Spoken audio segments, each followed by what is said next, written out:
Hello, everyone, and welcome back to the 5th episode of the Talent Trials podcast. If it is indeed still named that, I'm your host, Paul Drake Verge, aka Pavlodar, the Ukrainian superstar.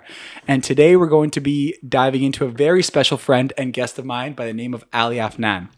So this is the podcast where we delve into the multifaceted world of entrepreneurship. Today, we're thrilled to have Ali Afnan with us, a dynamic personality known for his engaging content on TikTok under the handle of Ali.Afnan. As the co-founder of Lucky Lad, Ali has mastered the art of brand building, blending innovating marketing strategies with a keen understanding of digital landscapes. His journey, scaling from organic sales to forging robust 3PL partnerships, is a testament to his entrepreneurial spirit. Ali's insight on the emotional, spiritual, and physical aspects of entrepreneurship promise to enlighten and inspire our listeners. Let's dive into the enriching conversation with my good friend, Ali Afnan. Ali, good to see you on here, man. Good to see you, brother. Hell of a ChatGPT intro. That's, by the way, that ChatGPT wrote that entire intro. Maybe we'll cut that out. I want to give all my secrets away for free. How do you think it's doing it? Is it just like indexing all my videos and just using my voice? So at first I said, hey, look up Ali Afnan, but there's a million Ali Afnans. So I said, look up Ali Afnan from Lucky Lad, and then it uses Bing to search and does it. And then after that, okay, it's got the right one. I'll say, hey, write me a podcast intro. This is the name of the podcast. Yeah. It'll write it down. And then some of the questions I came up with, some I helped, but it's just like a lot of people are like, hey, I don't want to do the research for the content. I'm like, I don't know. It's easy. It's not that bad. And they wrote I think it's better than what I could have wrote, right? Totally. Yeah. You couldn't have done that. I couldn't have done that. I'm a fucking loser. And I'm kidding. Ali, brother, where did we meet? How far back did we go? I have like a pretty funny story. It's probably not like podcast friendly, but we met. Okay. You can say it, then we can cut it if anything, or we can. All right. All right, so we met at Western. I was in second year and I was joining Zeta Psi, so the frat that we inevitably we're both in together. So I have a hilarious first time meeting you story, and then I'll tell another one that maybe you don't have to cut. But it was me and my roommate Steph. Obviously, you know Steph. We went to a Rush event at Zate, and dude, I walked in. This was when you were like Paul Verge, Ponytail Paul. And I don't know if you lived in the house at the time or what. No, Ponytail Paul. Was that my nickname at the time? No, well, then for me. But that's good. That's good. I like that. Yeah. Ponytail Paul. And you were kind of standing by some steps, and Steph and I had never been at that party before, or to that house at all. So we went there. You were one of the first few guys. You're standing right by those disgusting sticky stairs in the house. And we were just hey, what's up? You're like, hey, Paul, whatever. You're chatting with us. And we're like, oh, this guy's really nice. And then you cut the conversation short. And you're just...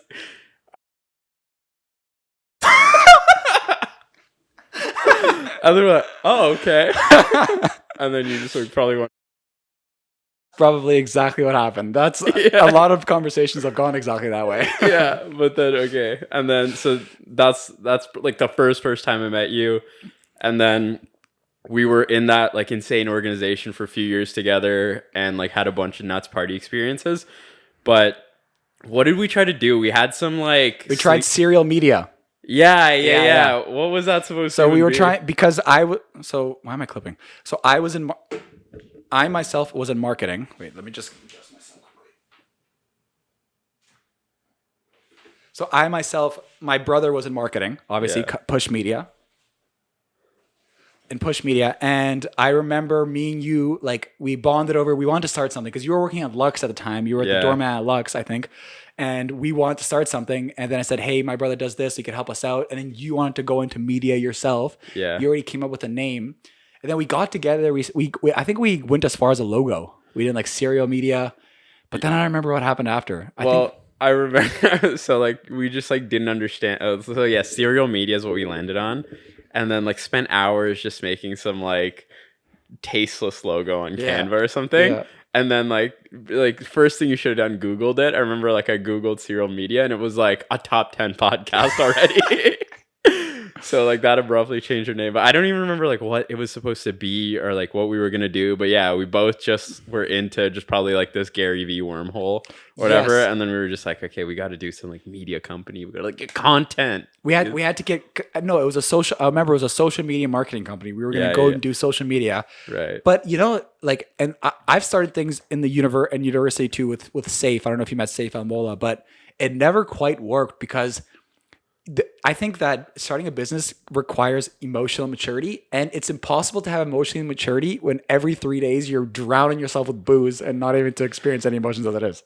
Totally. Yeah. I mean, like, I couldn't even, like, I wasn't even, like, going to class. I wasn't, like, there was, like, pretty basic responsibilities that I wasn't tending to. Like, I don't know in what world I thought that I could support a business at that time. But, yeah, totally no emotional maturity. Just, like, drinking 4 or 5 times a day. I also had such a, I don't know about day.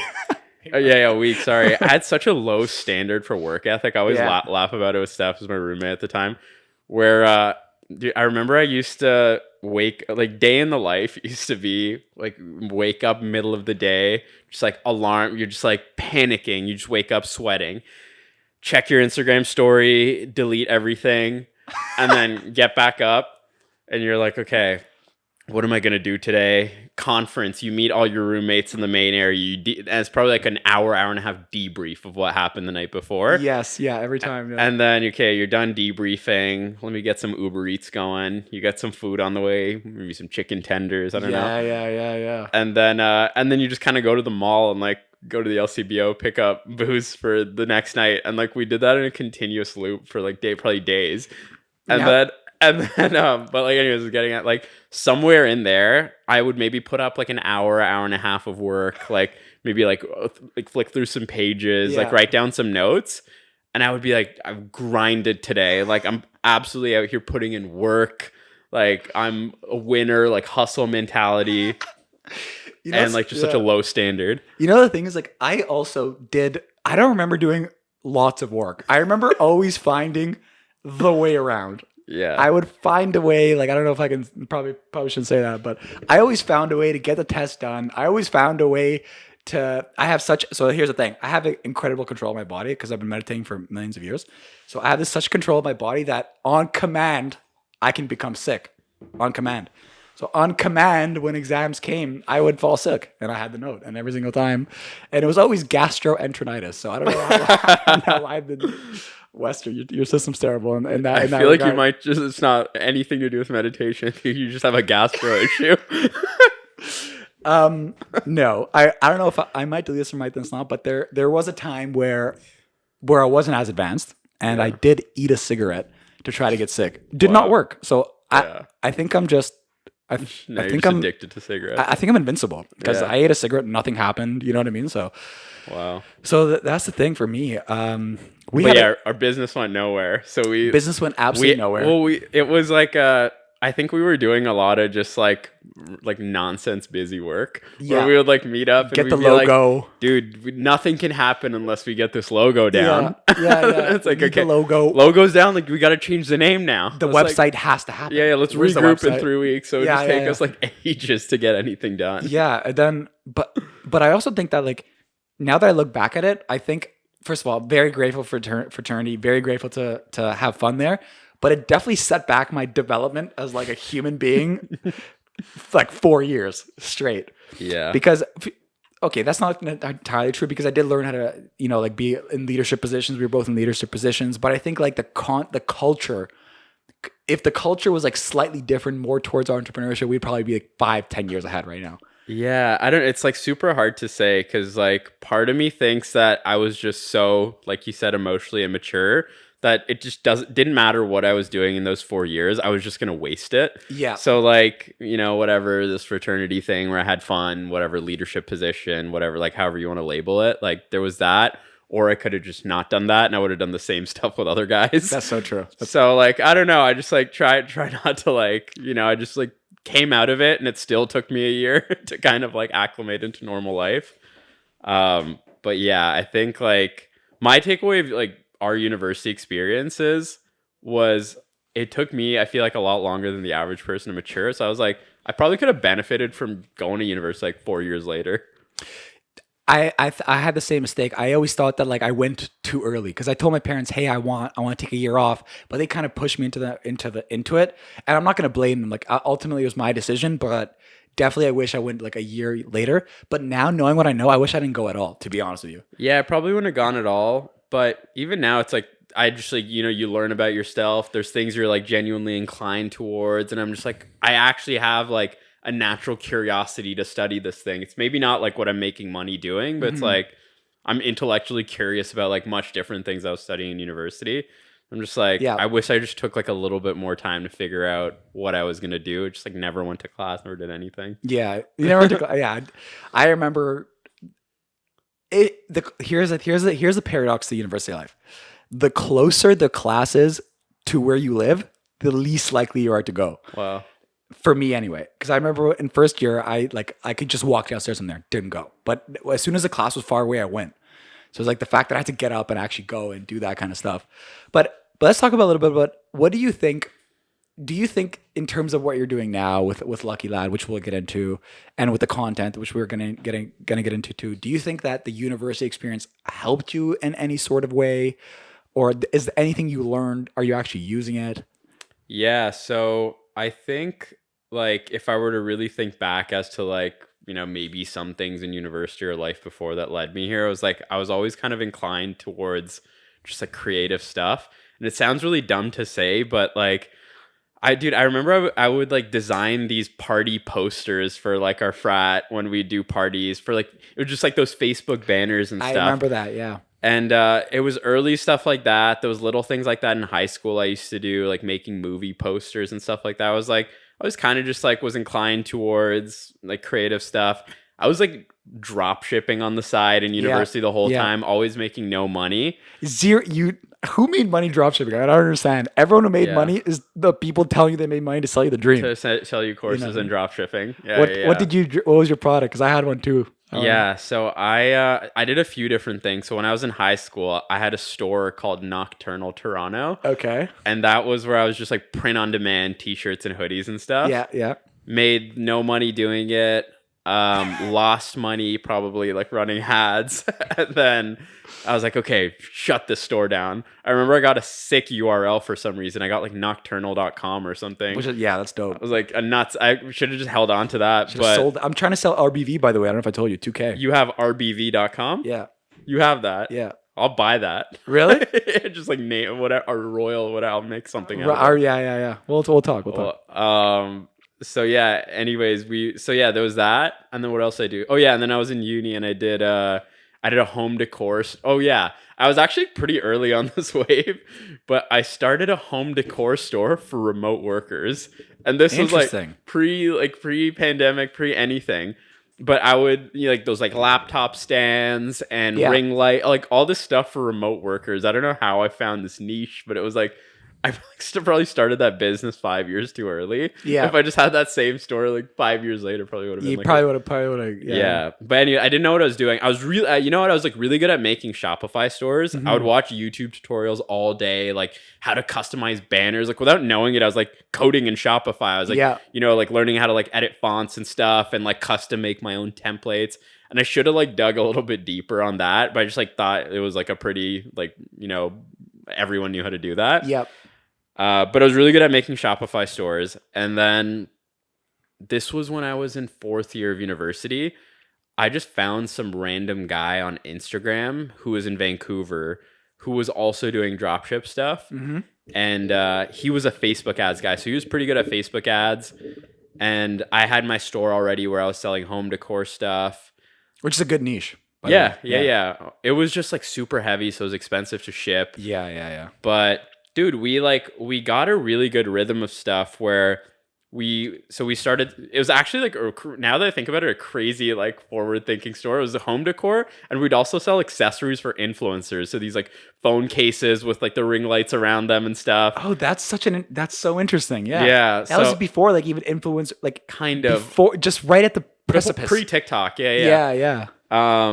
And dude, so like he was pretty good at running Facebook ads. I was really good at making these stores and these like landing pages and stuff like that.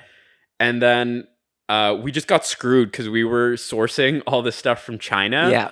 And just like one day randomly, this lady who we were going through, who was an agent, so she was just like some agent who spoke English, who worked with these dropshippers to like source products for us. She just one day like jacked the prices up on us, and we're like, oh shit, like we can't make money doing that. We were making like $1,000 a month like on the store, but we were like in university, you're fired up about like 500 each is like nuts. So anyway, she jacked up the prices, wasn't profitable anymore. So we were just like, all right, let's just like shut this down and like think of something else. And we just never started something else. But it's interesting how like me and you. So here's the thing. Do you think entrepreneurs always have this kind of in them? Because like me and you were always like, I also failed when I was doing, I did like Udalin was safe. Something says I failed. I also did a drop-in show. It's called Atmostick. I was selling like these little like sticks that you put in your car. Did one ad on Instagram from this other page because that's all I knew about ads. Nothing happened. Quit immediately, which is probably the stupidest thing to do. But yeah, like so it seems to me like me and you were both kind of always on this path one way or another. Like obviously it didn't work out, but we just kind of, our mind was always in this direction. And so I think that what's most important about entrepreneurship is like, if you're on the path and you're failing, it's fine. It'll work eventually. But a lot of people like their first goal is that nice job, is that 9 to 5. And then I don't know about you, but like fuck that. You know what I mean? Yeah. I mean like I think I was like pretty self-aware early on that I needed to find like pretty untraditional ways to make money. At least in university, I guess like one thing I knew is that I just always had a problem with authority for as long as I can remember. I always had trouble in school. So I was like, I just can't show up here. I can't like listen to these people. I just like, I know this is all bullshit and I'm just never going to like retain any of this.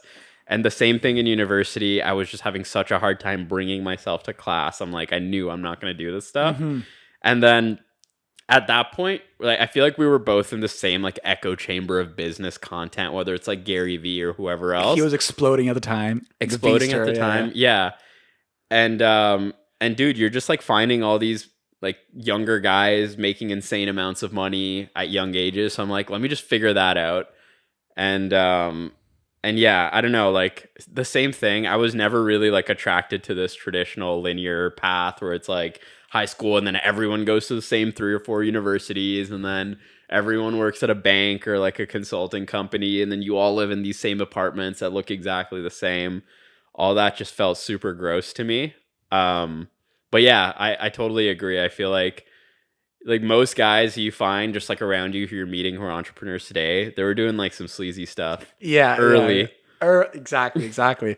I remember I was going door to door selling freaking like puzzles that I was done with, like shoveling snow, all this kind of crap. Pre-made puzzles. I do it for you. Yeah. And then I don't know what you did in the summers of university, but I just went tree planting randomly. Everyone did like other jobs. I just went plant trees and bugs for the rest of the year. And that's when I came back spirit ponytail Paul. I remember your tree planting days. Dude, what did I would have jobs. Like I would have summer jobs. Like one year I had kind of like a retail. I was like in like working some like retail job. One year I had like a government job that I got through like a family friend doing like some marketing stuff. And I was like in Ottawa for summer. But yeah, dude, it was even like jobs. Like it like really like set in for me where I was like, okay, maybe I can't apply myself in school. But when I'm like getting paid to do something and I'm making money and I have a job, then I'll be able to like really apply myself and work hard and like ladder up. Yeah. But then I was like early signs. I was even like working in these companies and like this government, or I'm like, even in these like really nice work environments, like I can't do it. 100%. I just can't do it. You can't even literally pay me to do it. Yeah. I had the exact same thing. So would love to know that. Okay, so you're done university and you've had some very cool things that I really respect. Like you just went to LA and all this kind of stuff. So let's say, so it's the end of its 4th year, university's over. What were you doing right after that? Because I remember I think you moved to LA right after, which is like super cool. Yeah. So basically, like right as I was wrapping up university, I was working at, like you said, Lux. So like this building that I lived in at the time. It was the most random thing ever. That was like just while I was in school, I just wanted to make money. And I was like working at the front desk of this apartment building I lived in. It was a really nice building in London where we went to school. And eventually the guy who worked there, or like my manager at the time, he was like, oh yeah, dude, if you want to, like learn sales or like get good at sales, you can help me with like touring the building. So when families come around to check out campus, you can help me tour these different units and stuff like that. So I was doing that for a little bit. And then that turned into, he was like, yeah, you're pretty good at this. Do you want to help like sign people up on leases? And I can pay you by commission so you can make some more money. So then I started doing that. And then this was like right as I was finishing school. This guy who was my manager at the time, he like left. He got another job and he left that property management company. Yep. So then they were like, oh yeah, like I was the only one who was working for him and like signing leases and like was the only one who knew how to do all this stuff in the building at the time. So like they're like, I guess you're like the building manager now. I was like, oh, okay. I was like 20, like whatever. Yeah, and I was like, I lived in the building still. I was like partying there every weekend. Yeah. It was the funniest stuff. It was the funniest thing ever. Like people would like like on my floor, like I'd be having parties and stuff. People would noise complain and my phone would ring. Imagine how powerless you feel. Like you're trying to like knock on a door, shut down the party, and my Spotify pauses because it's my phone ringing. Oh, so they're calling him. Then they hear the music. They just call the building line like to complain about noise, and the music stops. And they hear immediately. Oh I'm my like, god! Shut up! That's so funny. Anyways, so there was that. So I was doing that. And like, I guess without knowing it, you know, you're like talking to people constantly, signing leases, and like, you know, you're getting pretty good at sales. Yeah. And then what I learned there was that like, all right, maybe I went through 4 years of just developing no hard skills and nothing quantitative. And like all my friends are trying to get CPAs and like are becoming accountants. Like I can't do any of that, but there's this qualitative thing that I have. Like I can communicate. Like, let me try to see what I can figure out with that. So after that, I remember I had a friend who worked at this software sales company. This was still in Toronto. And it was basically this small startup in Toronto that was selling software to car dealerships, like in the automotive industry. And this was like right when COVID started. I was still at London at the time, and I was like, I'll just live here. I'll live remotely. It's still cheap for me to live here. I had some roommates at the time. I'll do this remote work job. I did that for like 6-7 months, and it was like pretty hardcore, like boiler room type sales where like, you know, now people are getting into sales now. They're like doing email flows and like DMing people and stuff. Yeah. I was just kind of like this automated screen on your laptop, like dialing you constantly, and you're calling like 50 to 100 people per day. Oh, and yeah, you know what? Now that you think about this, we did have very similar trajectories, because now that I think about it, you were talking on the phone to people, you were getting the sales. And what I didn't realize, which I'm just realizing now. So I remember around third year, Red Dead Redemption 2 came out. Hell yeah. And after what I just showed you, you know. Oh yeah, bro, I know. You know. Yeah. So I'm like, shit, I have to find a way to get like a TV, a PS4 to play this game. And I was like, shit, what do I do? So I found a job at the call center at Western. Oh yeah. Yeah. And I'm calling parents and people and basically getting to donate. And I ended up being pretty good at that too. Do you remember how you were soliciting donations? Like what were you saying? Oh yeah, I remember. So I'd call parents. I was like, hi, my name is Paul Verge. I'm the representative over at Western University. Are you so-and-so's mom? They're like, yeah. I'm like, oh my God, that's amazing. I know them from this class. Really sweet child. Then I just like, you know, kind of like work them up. Hey, what do you do? What are they taking? That's amazing.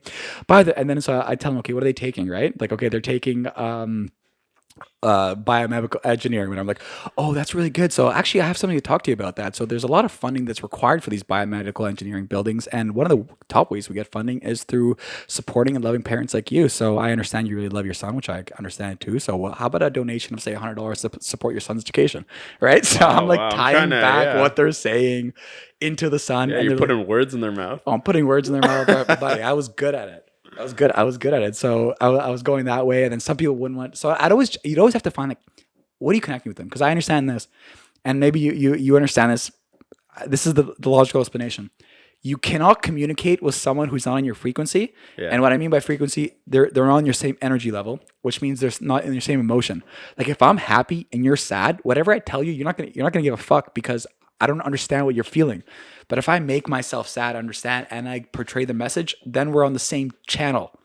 So I always try to like match what they're doing, and then I can direct it in any way I want. Is this kind of what you're saying? Totally, what you were doing? Yeah. Like one of like the best things I heard about sales is just a transference of excitement. It's like you like if you have zero conviction about what you're selling or what you're doing or like what you're trying to elicit money for, it's like they'll never buy into that. Like you got to be super fired up and excited, and you just got to like find a way to, like you said, bring them to your frequency, which is excited, and then yeah, it just works out. See, I would say it is a transfer of excitement, but I also think it's like the less importance you give it, the more it's going to do. Like when I'm on calls with McKay, by the way, I just got off of 4 or 5 onboarding calls, which is true. I'm onboarding new clients all the time. Fantastic. So how can I help you? What's going on with you? Like very nonchalant, casual, want it or don't want it, Yeah. So it's interesting that like the more you want something, the more importance you place on wanting something, the less you'll get it. Yeah. Whoever cares less has the most leverage. That, and I was actually talking about this in the podcast earlier with Parnian, but there's this thing called, have I told you about the book Reality Transurfing? Maybe. So basically what they're saying is like everything in the world strives for balance, right? So, that's why like there's wind, because it balances the temperature, water, the rest of the lower level. So what they're saying is like basically everything's energy. We're energetic beings. So once you place like excess importance on an outcome, you're creating dishomogeneity, like disbalance within like your energy field per se. So just as the balancing forces take the equilibrium of like by wind to take over the heat, there's something that must happen to like destroy your importance of it. So let me give you an example. So if you think, and let me tell you if this has happened to you, because this happened to me. Sometimes I'm like, yo, I'm the fucking shit. Like I'm the shit. And it's a gross overestimation of my ability. But then randomly something will happen where like I'm taken down a few pegs. Or sometimes if I'm like, if I'm feeling terrible, something will happen to increase it back to my real level. Do you have any experience like this? Yeah, totally. Usually like the former, when I'm like feeling too hot, feeling too good about myself, like something will kind of recalibrate.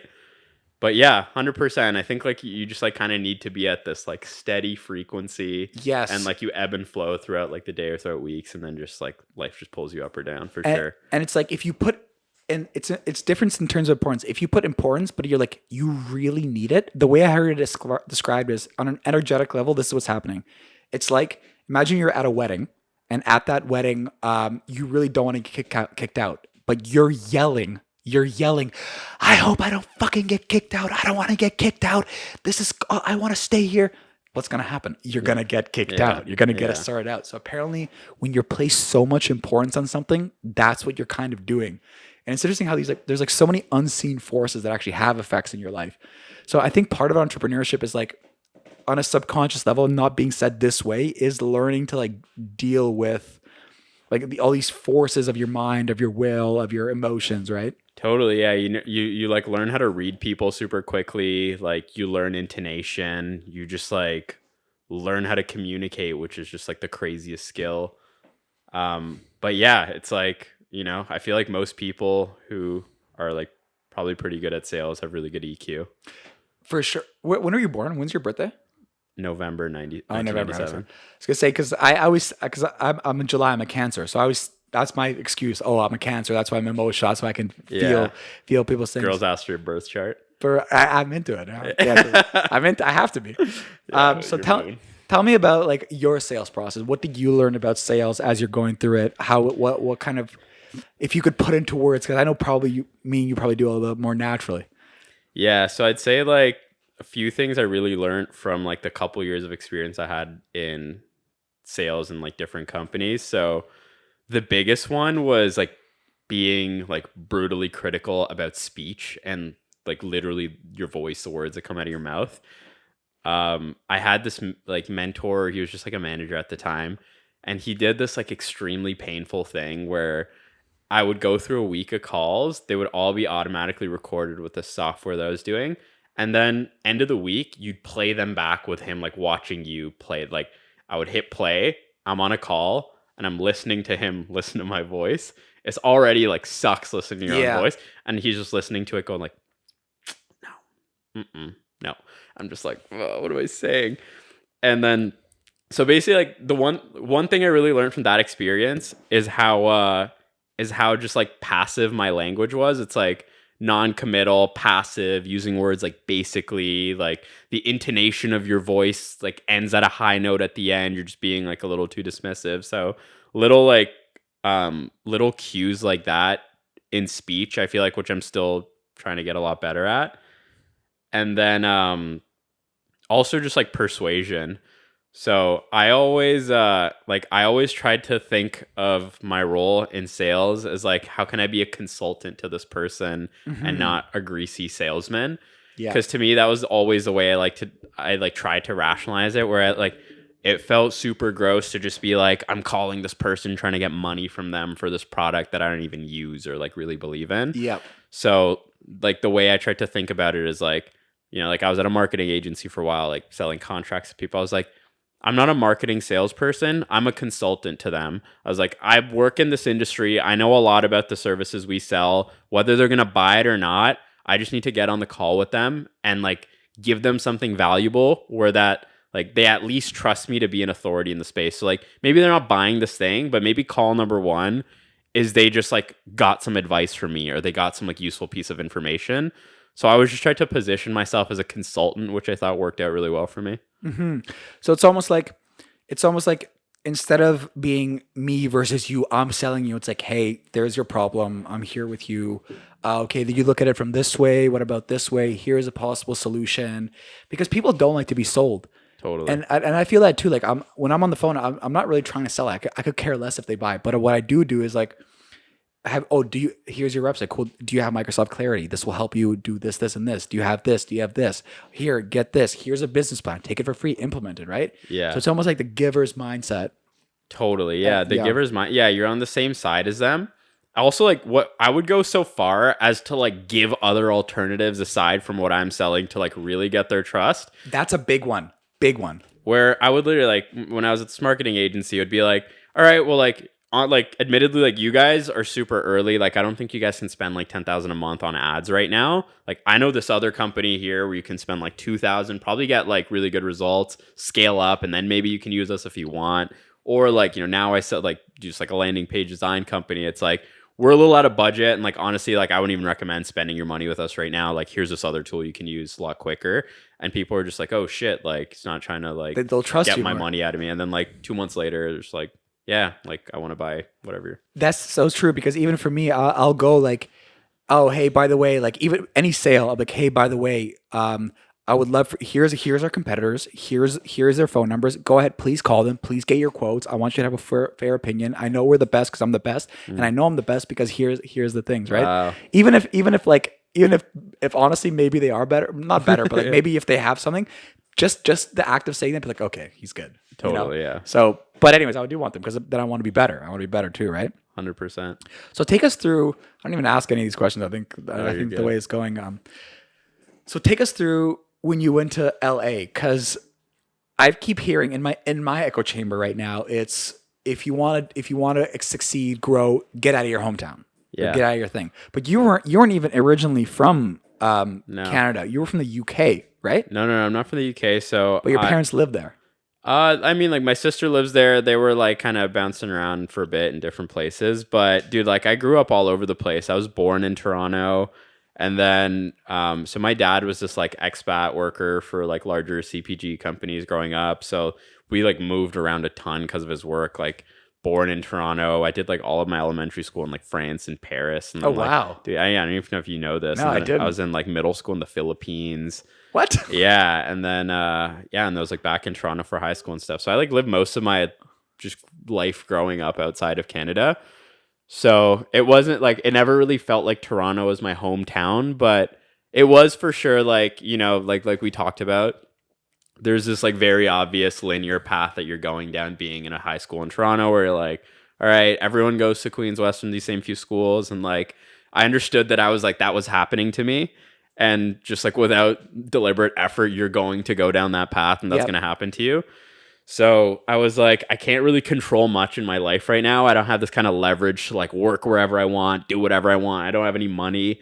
So I was like, what I can do is I can just change my environment and then maybe something else will happen for me. Interesting. So that's a very like self-aware way to think too. Totally. Like, and Yeah, 100%. I was like, what can I control? Like even that, like I couldn't really. It was like it took a lot to even move there, but to LA, you're talking about? Yeah, to LA. But I was just like, I remember it was like this one day I was like in Toronto and like just like you're getting like a message at like Thursday, like boys group chats going off, being like, "Yo, what's everyone saying tonight?" Like whatever. Belfast love, and I'm like, no, again, right? Like I can't, like third week in a row, like what are we doing? Yeah. And it just like starts setting in that like it's gonna be just like the same shit forever for the rest of your life until you just do something deliberate. So I don't know why I had this like crazy affinity for like LA and West Coast life, and I'd honestly like I'd been there when I was a lot younger. I had no memory of it, but in my adult life, I'd never been there. I didn't have any friends there, like no place I was gonna potentially work. I was like, I just need to go there and I'll figure it out. I got to the point where like I had a couple years of experience under my belt working at these different sales organizations, so I I should have I could have gotten like a pretty good job moving there, but I was so desperate to go there. I was literally looking for like minimum wage, like assistant, like admin work to like go there. Yeah. Wow. And I always assumed you found something over there. That's why you moved, but no. No. Okay. I was literally willing to do whatever to get there. And then nothing was working out because no company, even for like minimum wage work, wanted to sponsor visas for people to go there. So, dude, I would listen to this podcast all the time. It was called Hawk Talk. I randomly found it because this guy, Eric Huberman, who runs this agency, Hawk Media, which I eventually went to work for. Is he related to Andrew Huberman? No, but he did do a podcast with him. But oh, really? Yeah. But dude, I came across this guy because he did a podcast with Gary Vee and like Grant Cardone. And I started watching all his episodes, and it was like really cool. He'd like talk about marketing and like talk about these like cool untraditional stories with interesting people. Mm-hmm. And I was just super into him. And then I started seeing his agency come up a lot, and they're doing some really cool campaigns for a bunch of these like CPG brands that you see in like Whole Foods and Erewhon and stuff like that. Yeah. So I just like really wanted to work there at that one specific agency. So found his email, like randomly emailed him one day. Hey, love your agency, this, that. Like I work in sales right now. Like here are the type of people I talk to, the companies I work or I service. I was like, I'm not in marketing, but I've done all this like stuff in the past, like with personal, like, brands. Can I come work for your agency? And like the guy I remember responded within like 7 minutes and was like, yep, here, I copied this recruiter. Like she'll interview you tomorrow. Damn. And then they brought I guess he just assumed I lived in the US. Yeah. And so they hired me for that agency to be just like an account executive, like similar stuff I was doing before, but for this agency now. And dude, they were just like, "Oh, you live in Canada? Like we don't really recruit people from Canada." I was like, "Oh, no, I just made them seem like it was super easy for me to go there." I was like, "Shit, I got to like figure something out now." Yeah. Cuz they wanted me to physically relocate to LA, and I just like got denied a couple random visas, and then eventually went there on this like temporary work visa. But yeah, I remember I like kind of emailed this guy, and like 3-4 weeks later I was there in LA. Just kind of like very abruptly left my life here. That's like Alex Hormozy shit right there. When he just like left his thing. That's wild, dude. Totally, man. Yeah, no money. I was this like friend of a friend who I knew. So, like I didn't know anyone in LA. I didn't like want to sign a lease or anything because I didn't know how long my visa would last for. I was like, I didn't want to get denied, get sent back, and have a year lease in LA. Yeah. So I like found a friend of a friend who it was like these two guys from Toronto who had this house in Toronto or in LA, and they had a spare bedroom because the guy who I actually knew who lived in that house in LA, he was like in Europe doing something for work for a few months. So he was like, dude, you can just like stay in my bedroom. Yeah. I got there. There's like nothing. Dude, I was on like sleeping on like a mattress on the floor, like classic, for a little bit. And yeah, dude, I was just kind of like living in some like random house, didn't know the other guys, and was just like hanging. I know when you were doing it, I know maybe to you, it's like no big, like it's kind of like it's just the way forward. But did you feel any fear when you were doing that? Did you like, what was your emotional state as you're thinking about this? Or like, what was the thing that pushed you over the edge to get over there? Or how were you thinking about it? Yeah, like it was really easy to make the decision because I was like, again, like I was just like, there's just nothing for me here. I Yeah. was like, nothing's going on, nothing's happening. I was so like mentally set in the fact that like I just need to get out of here. Like I'd committed to that decision almost like even before I finished university. So that making the decision was super easy, and it was only excitement up until I got there. And then like the reality set in, just like I landed, I like condensed everything down to a suitcase of stuff that was my like everything I owned was in this like massive suitcase. And then I landed there and the reality set in and I was like, oh my God, what am I doing? It was like way dirtier than I thought it would be. I landed in the airport. You're dry. And it's like, I'm imagining like, like Once Upon a Time in Hollywood or like whatever, like you just like kind of like Americana LA version. Rollerblading, Barbie Ken. Dude, yeah. And like I'm driving from the airport. I'm like, it's disgusting. I'm like, what am I doing? And I get to this house. I pull up. The house is a little shittier than I thought it would be. Like, mattress on the floor. I'm like, what? Like I was like, what did I do? So it was rough for like the first little while. You don't think about these kind of things, but I'm like, I don't know anyone here. You're just like lonely all the time for the first little bit. Yeah. And just like figuring stuff out. Like, and I got like bank accounts, like a million random things. I'm like, what have I done? Yeah. But yeah. after that, it was probably like a month or two of that. And then I started meeting people, like having fun there. And then, dude, I started like loving it. I ended up being there for like a year and a half, 2 years. So yeah, so you're there. You don't know what the hell's going on. So what gets you through? What keeps you pushing through? What keeps you? And how did you go about meeting people? And how did you go? And what was the relationship with this Hawk Media guy? And how did that come? Because I remember you were telling me about Hawk. Yeah, it was awesome. So I like really, really love my work. I thought it was like I cheated someone to be able to like work there. It was this awesome agency that was like one of the top agencies that worked with these like growing brands in LA at the time. So like sales was incredibly easy. It's like you email any brand, they already know who you are. Like everyone wants to talk to you. You get to work with these like really cool influencers and these like really large brands. Mm-hmm. So my work was crazy. I always say like I feel like I learned like a decade's worth of stuff at like in a year there. So work was awesome. The people I worked with were sick. Like they were all just like younger, really cool, ambitious people. The very cool thing about LA is like not a lot of people from California live there. Or like a lot of people do, but not in like central LA where I was. It's just like people who move from other parts to just like make shit happen. So there's this like really cool, ambitious, young energy over there where everyone's doing cool, interesting things. Everyone's super creative. I became so desensitized to content living there because it's like a normal thing over here. It's like your buddies are like making fun of you in a group chat if you're like posting TikToks and stuff. But over there, it's like, one friend I had was just like a coffee connoisseur on TikTok and he would just make content about that. Another guy would just make videos about him making furniture. And like content was just, and media was just such a like foundational part of what LA and what California was. Like that became super interesting. And like, I was like, oh, like I always thought I could do this, but I never wanted to, but now I'm in this environment where it's easy to. So that was a big thing that came out of being in LA.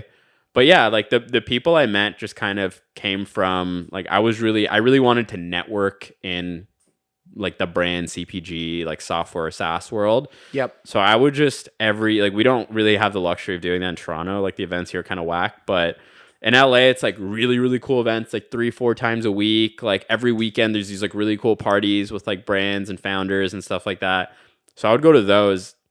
And a lot of the early friends I had in LA were just people from that community, younger people who were joining agencies and brands and like the software world. And then, things just kind of like compounded and I had like a cool circle of people. Like I was really like establishing myself well in this company I worked for, had some really great clients and was like learning a ton. So I think what's really cool about that is you had the foresight to know, hey, like I'm in Toronto, like you had the foresight to know to change your environment instead of fighting through your will to change your actions, your behaviors, and the people you hang out with. Because like I agree, like it's hard over here. Mm-hmm. It's hard over here because there's not many people in this space. There is because I'm finding at networking and events and I'm finding that. But so do you think how was your emotional state when you went over there? Like were you kind of carried up in this wave of enthusiasm and this wave of people are doing stuff. I should do stuff. So you're kind of like rode on that coattail. So it's almost like the environment influences you regardless, but you can have the foresight to pick the environment to make things easier. Totally. Yeah. I was inspired and motivated the whole time I was there. I'd never met people like that my age ever in the world. Yeah. Like, until being in LA. Like, you know, there's a lot of these like successful people I met. Like my dad had some friends that were like super successful and be like, oh shit, like, you know, this guy who runs this awesome company. But like, I just never thought a 21-year-old could be like doing cool, amazing. It's like you hear these like crazy stories online on YouTube and stuff, but you just like don't think there's people like that out there in the world just like making stuff happen at a young age. In real life, yeah. I remember it was like one of the first few weekends I got to LA, and this guy who I knew brought me to this party, and just like the people I met, it was like a 21-year-old guy who owned like a coffee shop and a juice bar in LA. 21-year-old? Yeah. Jeez. And then like this other 25-year-old guy who had his own like marketing agency who was crushing it. So I was like, you don't have to just like, you know, wait around for a couple decades until you can do cool, interesting stuff. And like, you don't need to ask for permission to do cool and interesting stuff. You can just like have an idea. And LA was a city that just kind of like, it was just like a permissionless environment. Like you could just do something and figure out how to do it. And it was also like being in an environment like that, which we don't really have over here in Toronto, is like you can accidentally stumble into like crazy scenarios, which just can't happen here. It's like I'd go to the gym and I went to the gym one day and I met this guy who was just like an exec at Snapchat. And like we would just kind of like talk in the sauna over there. And then he'd invite me to these like poker games that he would host. And I like met a bunch of his like buddies who were like in the like software world and like, you know, at these like big tech companies. And like you can't do that over here. No. So there was like a million different environments like that where I was like, I'm accidentally meeting people and I'm accidentally stumbling into these scenarios, and like random people I meet here are just like, yo, you want to like help me with sales for this agency I'm running? And like you're getting job offers and like people are like, let's collab on this. It's like a very collaborative culture. Obviously, like, you know, like most cities, it had a bunch of issues at the time I was in there, like 2020 to 2022. But for the most part, I was just like insanely inspired the whole time I was there. Yeah, man. You're telling me like one day you're at a party, then that night you're on some yacht, like randomly. All the time. It's like, yeah. So I think I gotta go there. Cause like I'm seeing a lot of success here in the way that I'm doing. And I can't imagine like if I'm just me over there too, like same kind of thing. So very interesting. So what made you come back? Yeah. So I ended up working it was this company, Jack Health, telemedicine company. They were my clients. So I was doing some like affiliate strategy work for them while I was at Hawk. And I was kind of like, I reached the 1-year mark at my time at Hawk. And I was like, I was doing a couple different things. It was a sales piece. I was doing some like strategy consulting stuff. Yep. And I was like, all right, what do I want to keep doing here? At that point, I sort of felt like I squeezed all the possible juice I could in terms of learning. Like I had a really awesome manager at Hawk that kind of like allowed me to learn a bunch of different stuff, even if it didn't really like directly tie to my job. Mm-hmm. But I kind of felt like I reached a point where I was like, I learned everything I was going to learn. And I like don't care about the money or anything else that I'm getting out of here. Yeah. I just like want something else. So I was like kind of thinking about next moves there. And a really classic agency route is you just like kind of bounce around to different agencies and maybe work with other clients and maybe try to get like bigger commissions and bigger pay. Or I was like, now I kind of have this like foundational leverage of marketing and I'm at this like really astute agency that people respect. Maybe I can then like get really good at growth marketing.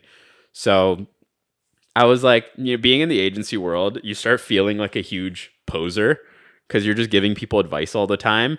And like, yeah, you're learning from this really amazing tried and true playbook that's like help scale these massive brands, whatever the spiel is. But you've never like done it yourself. I've never done it myself and I truly don't know what I'm talking about. Yeah. So I was like, you know, I could keep doing this agency thing, but I kind of just want to like figure out if I know what I'm talking about. And you know, and like honestly, like I said, I was doing like a lot of this drop shipping stuff back in the day, and you know, I always wanted to do like cool creative stuff. So I was like, I'm just gonna take like a little bit of a different route and start working for an actual brand and go a lot deeper. So I started reaching out to like every cool brand that I had in my like, if there was like 50 clients that I had at that time at Hawk, I reached out to like 20 of them that I thought were really cool. And I was like, whatever. I've been kind of consulting you on strategy and growth for the past year. Like any space for me to come work there with you. So this one brand, Jack Health, that just happened to be based in Toronto. Most of my clients were based in the US. They were like, yeah, we're actually hiring a head of marketing right now. And I was just kind of expecting, go like as a marketing manager somewhere, like manage their funnel, do some like kind of admin stuff and learn from someone. They were like, we need someone to kind of be like a head of marketing, run everything, run the funnel analytics, like kind of just like steer this business. Like marketing's the major, it was like an e-commerce business, like marketing's like the major function of the business. At that time, it was like kind of like the fifth, like executive level employee or whatever. And I was like, yeah, no, I can do that. Why not? Yeah, no, totally. Yeah. I was just like, and what were you feeling at the time? Were you like, obviously I'm going to say yes, but how are you feeling internally at the time? I've weirdly never had imposter syndrome. Like really? I've had the opposite of it. Just like delusion where I'm just like, yeah, I can figure this out. Like, and it's just like always served me pretty well. Cause like it's the reality. It's like, I knew I was going to get there and like, I'll figure it out. It's either that, it's like, I'll figure it out or I'll get fired. So it's fine. It's not that bad. Not my money. It's not now my I'm dollar. back to where I started. Yeah. That's so true. I never really thought I had imposter syndrome either. I just kind of did shit. Yeah. And then whatever, so that's interesting. So, okay. So you're at Jack Health. Mm-hmm. So we're kind of starting to see your perspective shape and your evolve. So it seems to me like you've always had this like entrepreneurial spirit because there was no option for you. There's no 9 to 5 for you, right? So fast forward to Jack Health, and then where does the content side and Lucky Lad fall into this? Totally, yeah. So I was working at Jack Health. I'd moved back to Toronto. And if you want to also describe to people what Lucky Lad is specifically and what it is after, yeah. I wanted to keep staying in LA. Long story short, I was like living at this, like I got this new lease in LA at the time, and I stopped working at Hawk Media, was working at Jack Health, just started there. Dude, like 5 days later, I start getting calls from US immigration being like, yep, we know that you stopped working at Hawk, your temporary work visa was tied to your employment there. So you kind of have to like wrap up in 6 weeks and get out of here essentially. Oh God. So I was like, oh shit. So that kind of like forced me back to go to Toronto. I didn't want to go back. I like had to go back to Toronto in like 2022, like early in the year. Moved back, kind of was like super deep into this role. And right when I got back, I was like, there's a job. I'm learning a lot about growth.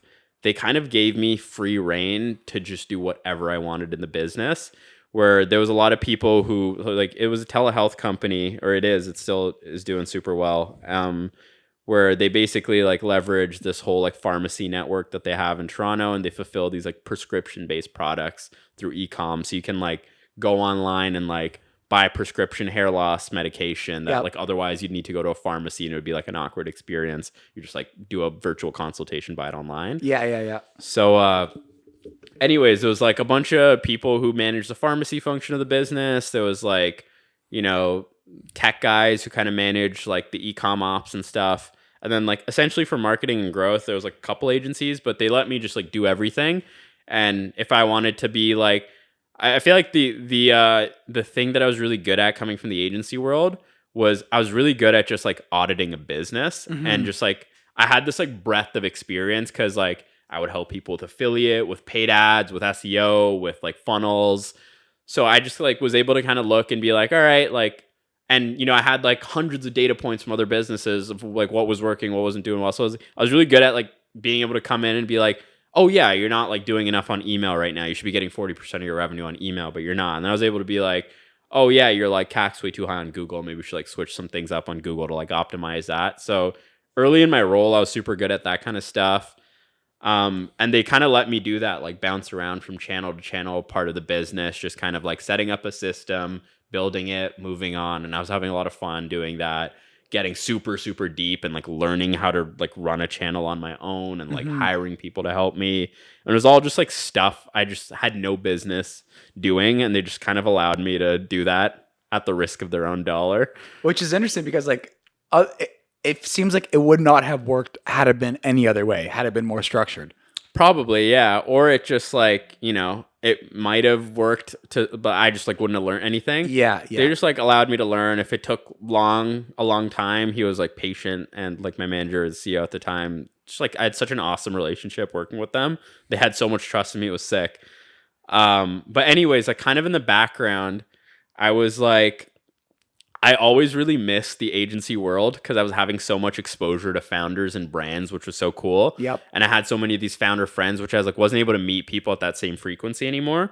So I was like, I don't want to work at an agency, but I still want that exposure to entrepreneurs. So I was like, I can consult. I was like, I have this really cool foundation of like being at a really cool top agency and working at like a really awesome, like really fast growing healthcare brand. I can kind of consult for these like healthcare supplement brands popping up in CPG. So I started doing that. I started like consulting on stuff like email, like ads. This is before the TikTok channel. This is just you reaching out and consulting and through your network, or how were you getting clients? Yeah. So I started the TikTok to get clients for that. So I set that up, this kind of like consulting veil. I put it under the name Sublime.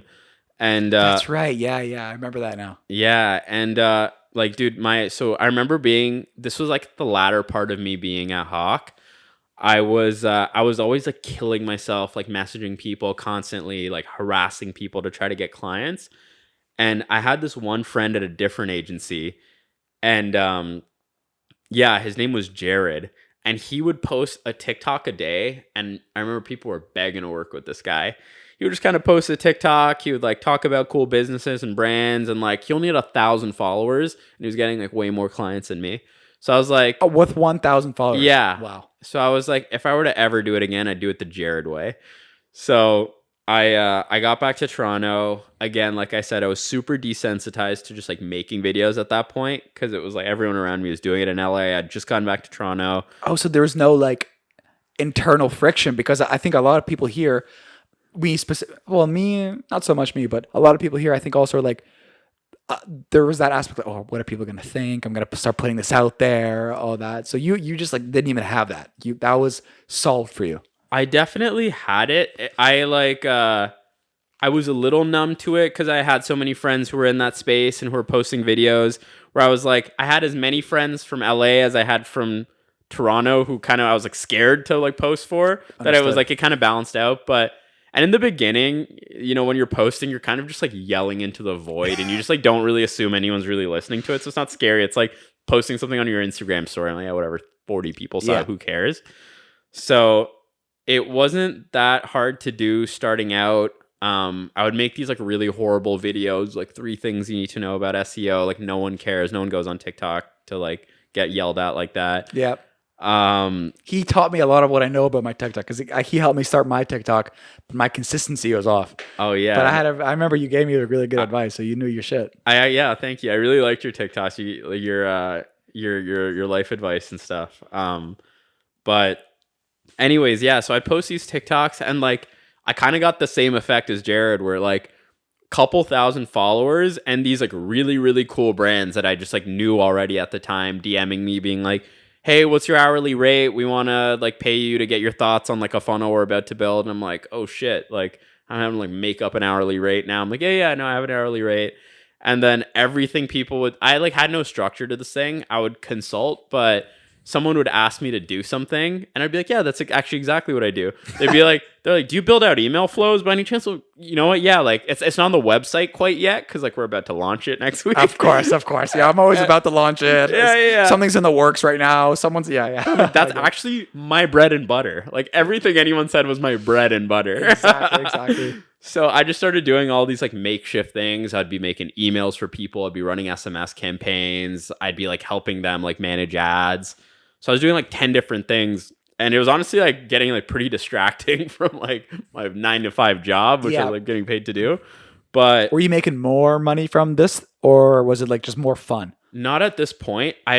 It always got to the point where I thought I could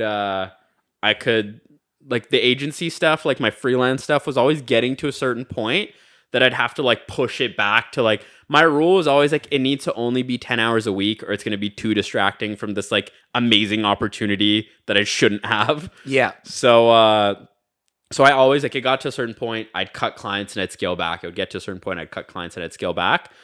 But like the TikTok was always really fun to do. And I really found I started doing this thing on TikTok where, and this is where like stuff started like kind of blowing up a little bit and the account got bigger, was I started talking about celebrity brands. Which I remember this too. And it was such a good format for TikTok because someone who doesn't like give a shit about marketing can consume that kind of content because it's like, it's about the celebrity. Yeah. Which is actually in that book you see right behind you, $100 Million Leads. Alex Hormozi says the hook, one of the key hooks is using like relevancy or celebrities. Because no, like if I'm eating cereal, don't give us a fuck that I'm eating cereal, except you will one day. I promise you right now. Yeah, you're going to know. You're going to know what cereal I'm eating, don't you know? Yeah. You're going to know things that I'm into. But then if Jeff Bezos is eating cereal, all of a sudden it matters. Oh, yeah. So you started, so did you... Bezos Flakes. Beflix? Yeah. It's actually not Jeff Bezos. It's just, he goes by Bezos. Yeah. Jeff Bezos now. Yeah. So, okay, so you're doing that, you're doing a celebrity. Was this a conscious choice to focus on celebrities, or were you just testing everything out, seeing what landed? I was testing a lot of different formats. So like in the beginning, it was very like how to, like I'm trying to get these like tactical marketing things out there. No one cared. I was trying to think, it's like, how do I post videos that cast a wide enough net that someone who doesn't care about CPG or marketing or D2C can consume it? Because ultimately I was like, I don't really want these like 10,000 nerds who are in CPG to watch my. I was like, I want it to be a little bigger than that. Yeah. But this is like the only thing I know how to talk about with conviction. So I can't talk about anything else. So how do I just like use what I know to like try to cast as wide of a net as possible? Yep. So there was like the celebrity stuff that I tested. There was all sorts of stuff. There was like me just like going through like news items from like Ad Age and like marketing magazines and stuff and like talking about that. But I was testing like thousands of different formats, but eventually the celebrity one really stuck and I just went super hard on that for a few months and that grew the page to like a really good place. And yeah, I got like a bunch of really cool clients, met like a lot of really cool friends who are entrepreneurs through that. And then, yeah, just like eventually started getting like a little bit wider and wider of my content and started talking about other stuff I cared about, like my health and day in the life. Yeah, some life advice. You're reviewing websites a lot. I got a lot of good tips from those too when you're like reviewing sites, seeing what does well. And just so everyone knows, the reason this podcast even exists in this current state was because of this man right here. Because he was telling me about all his different opportunities getting from building the audience. And I was like, and at first I was doing that, but then I see like you're self-aware, I'm self-aware. I just hate editing, and so that's why I do this, and then outsource everything else. Totally. But yeah, so definitely this is his influence. So Ali, thank you very much for that. Oh, of course, man. I'm so glad. You're doing that. You're growing the pages. Pages at what, like 44,000 right now? Yeah, some 40 something thousand. Yeah. So the page was doing super well.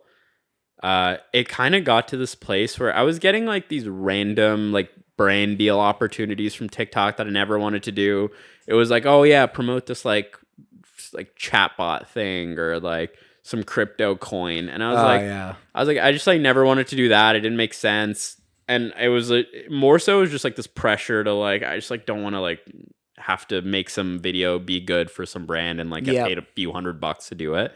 So I was thinking of different ways to monetize my page aside from like the consulting work I was doing that was ultimately taking too much time. Cause I was like, yeah, sure, I can get like 50 more clients right now, but then I'm just like, that's a new job. Like, you know, I'm like leaving my job and I'm just like working for now, like instead of one person, like 50 people. Exactly. And the consulting got really cumbersome in that way and annoying for me. Cause it was like, you know, you have this vision of how things can work. Like, let's say I'm consulting someone on like content and creating content. Like you can give them advice and you can like show him how to do that. I was even introducing people to like editors and people I was working with.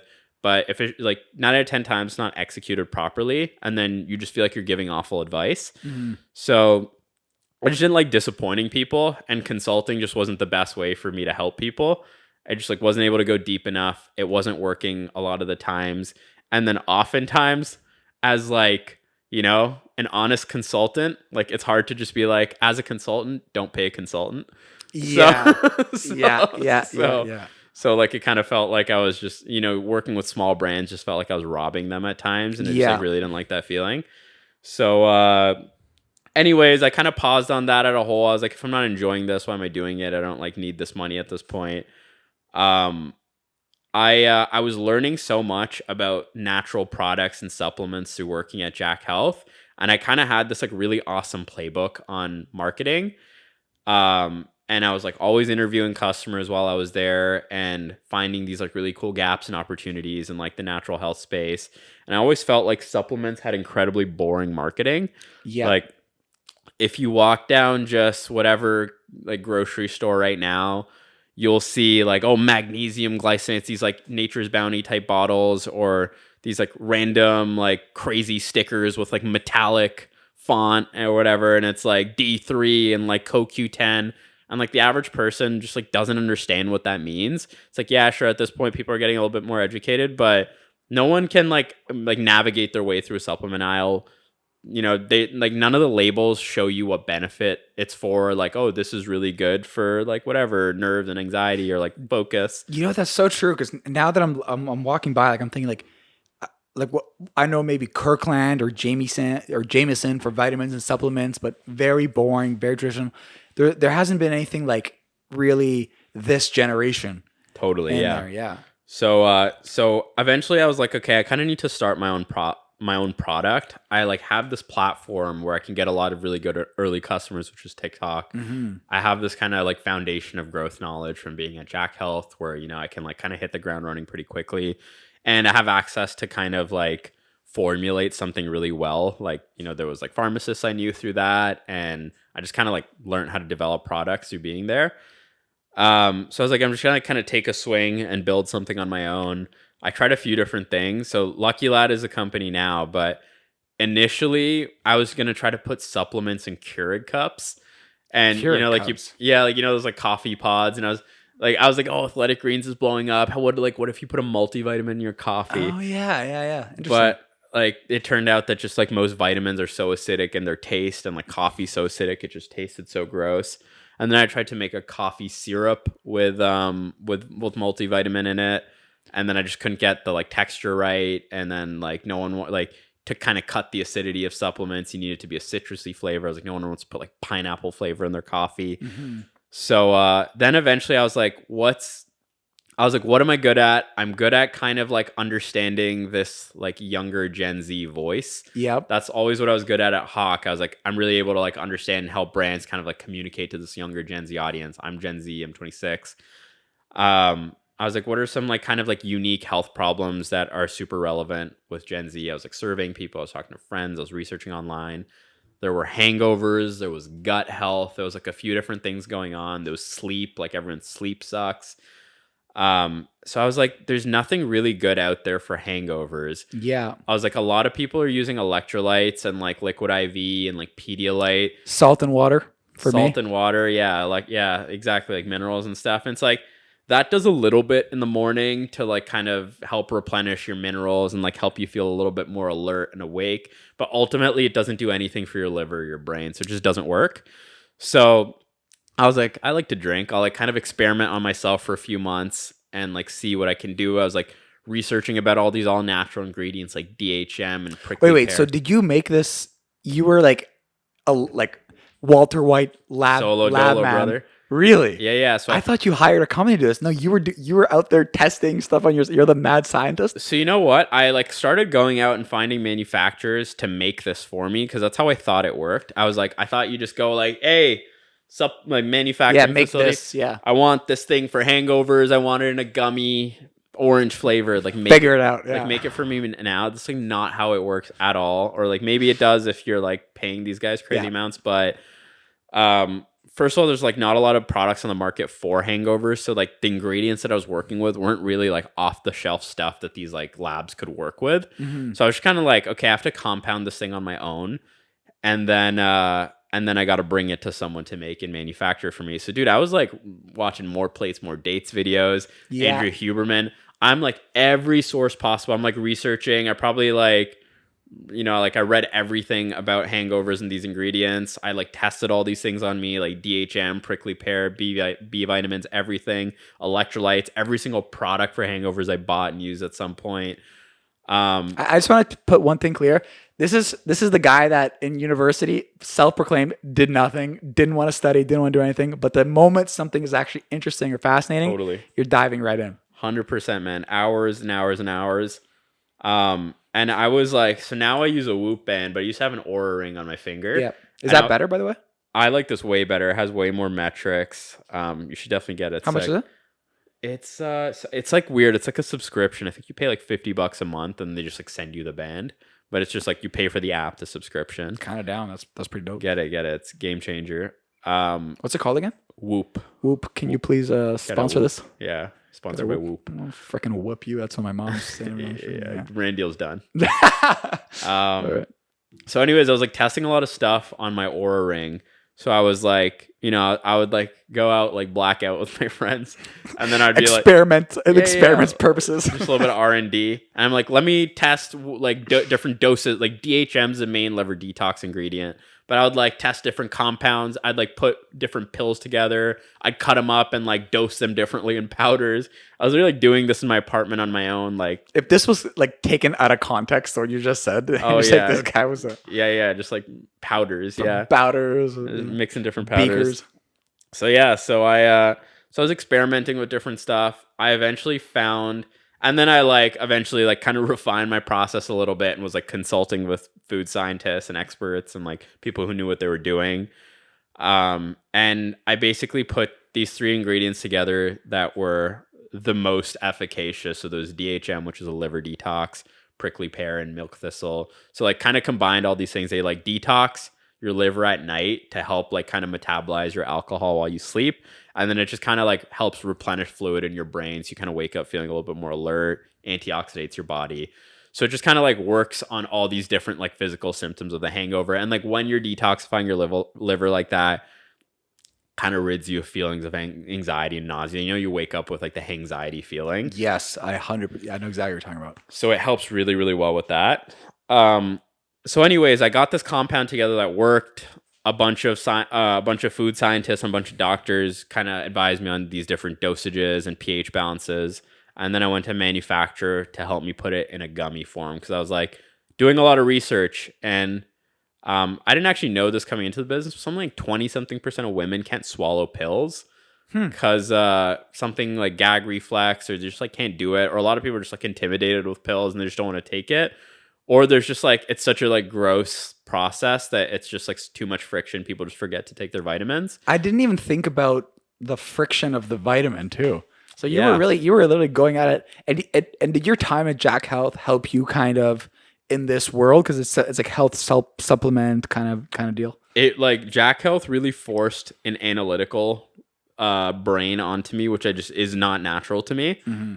Everything was super calculated while I was there. It's like you're launching a new product. It's like interview 100 customers first, like put together a report of why this thing will work, do some financial modeling of like what the market size for this thing is. It's like based on a product we've launched in the past, why would this next thing work? Or like kind of benchmark it to something else. So it's like all that stuff is actually like, why can't I just like think of something cool and do it? And it's like, no, like you have to go through this process. So it like really regimented me and like forced me to think that way, which I'm like super grateful for. But yeah, and then like the hangover thing also is really cool to me because there's so much bullshit in supplements where it's like, dude, I have like 50 supplements in my cabinet right now. Maybe some are working. I get my blood work done sometimes. It's like, I guess it's working. But I was like, if I'm going to sell something online, I'm going to put it on subscription. I want people to buy it frequently. It needs to work after the first time they take it, or else they'll never give me a second shot. So that's why this hangover thing was really, really, it's like you drink at night, you take it, you wake up, and it's like abundantly clear that it worked. It's not like, I guess I feel a little bit better, I guess. It's like, no, either you're hungover or you're not. So I wish we had it here so we could like do a little ad for it too. Yeah, maybe we pop up some visual of the tin or something. Pull one up, Wajibad.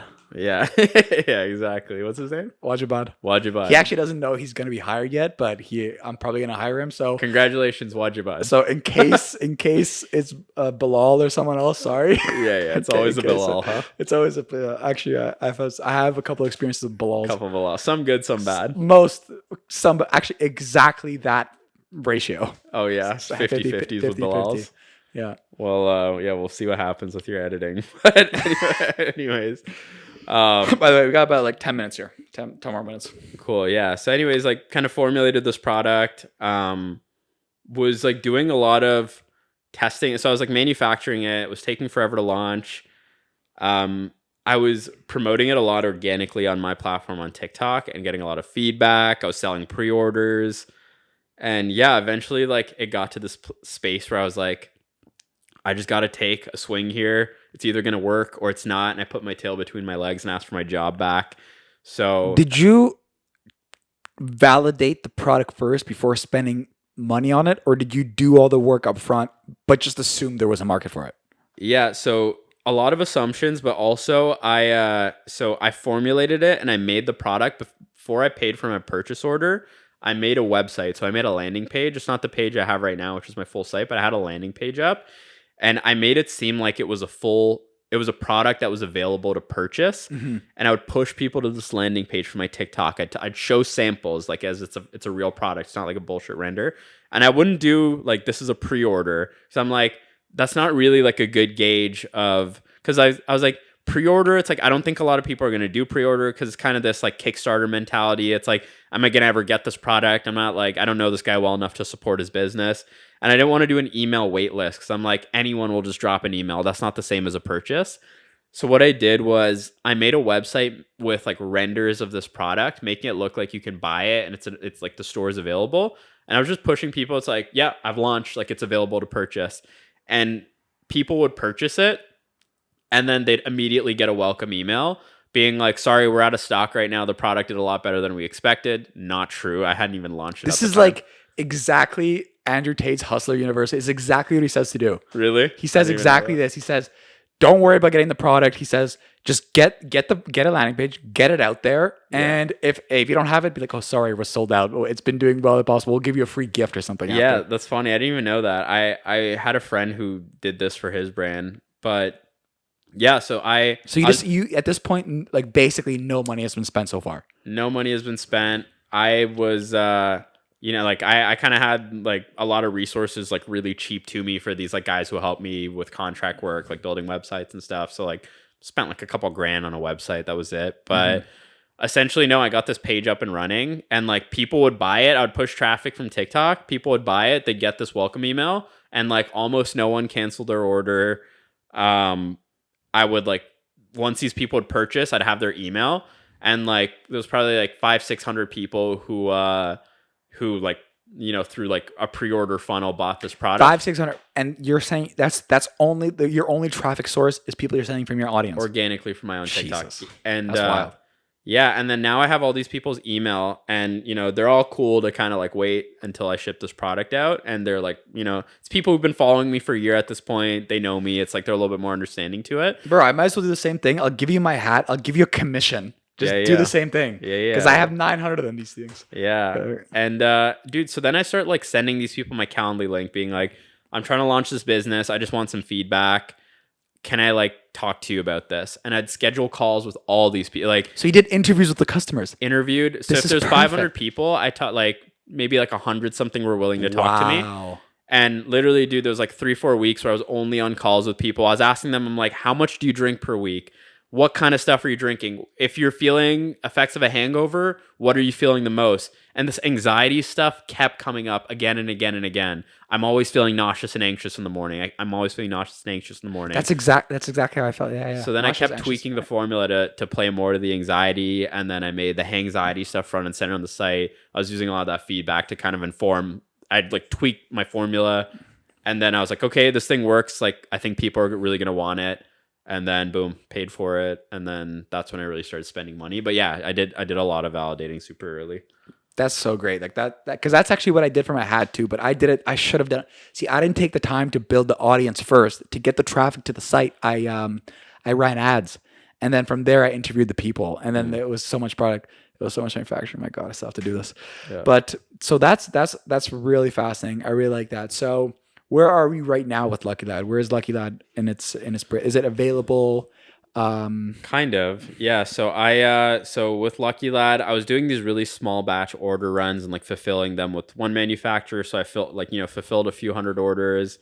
And then, now I'm just relaunching in January with way more inventory. And right now the site's locked, so you can't buy anything. I don't know when you're going to drop this, but January 1st, the site's going to be open again and you can purchase. But yeah, things are moving. Gonna have like a really steady stream of inventory now. I finally feel like I know what I'm doing with this thing, and it's in a really good space. So, dude, gonna try to blow this thing up in the new year. And so, what's like some of your goals for the new year, whether they're personal or a business? What's on the agenda for Ali? Yeah, so so like really early on in the product, it's gonna be a lot of like organic TikTok stuff to like drive a lot of the early growth, but like very quickly I want to get on Amazon. And I have like a big advantage now at the company where like, yeah, there's some cool brands out there that like make a hangover product, but I don't think there's nothing in kind of gummy form. There's nothing with like the branding that I have that appeals to younger people. So I really think that like early on, I have like a super good shot at being kind of like the number one hangover product on Amazon. And just give it to sororities, because if the girls get it, the guys will follow. Totally, yeah. I'm actually like setting up some affiliate stuff with some college people, but yeah, right now it's just get the product out there, get a really good user base organically, and then blow up on Amazon. I really want to be number one product on Amazon.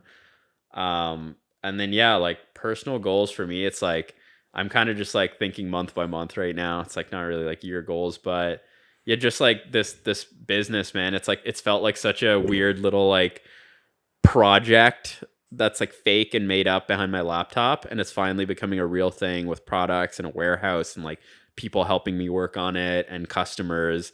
So yeah, I just want to make this thing real, keep shipping out products, and like ultimately just like learn how to run a business.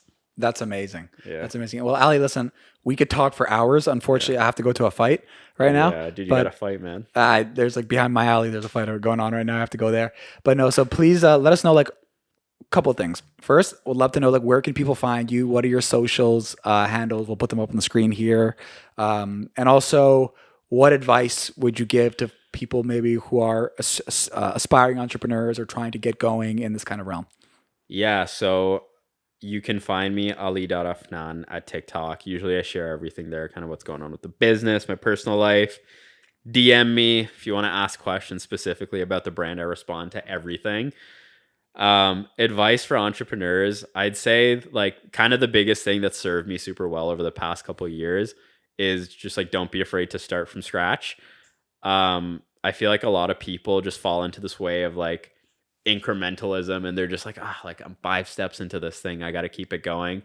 But like when something's not going to work, it's not going to work. Just go back, start from scratch, do it all over again. If you're at a job and you kind of got to like go backwards, start fresh at something else. If you're starting a business, it's not going to work.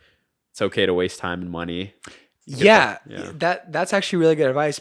I never actually felt about this way, because when I quit my job, obviously my lifestyle decreased. I didn't have that money, but like I never felt it. I was just like, well, part of the goal, part of the process. Yeah. Amazing. Well, Ali, man, it's been absolute pleasure. I think this is a great episode. I think we're definitely going to have you on again to see how it's going after January. Hopefully that launches by then. This was awesome, man. Like, thank you very much. Really appreciate it. I think this is a really good episode, and our listeners gonna enjoy it. All right, foot bump. All right, dude. Sweet, buddy. Thank you. That was good, huh? Yeah.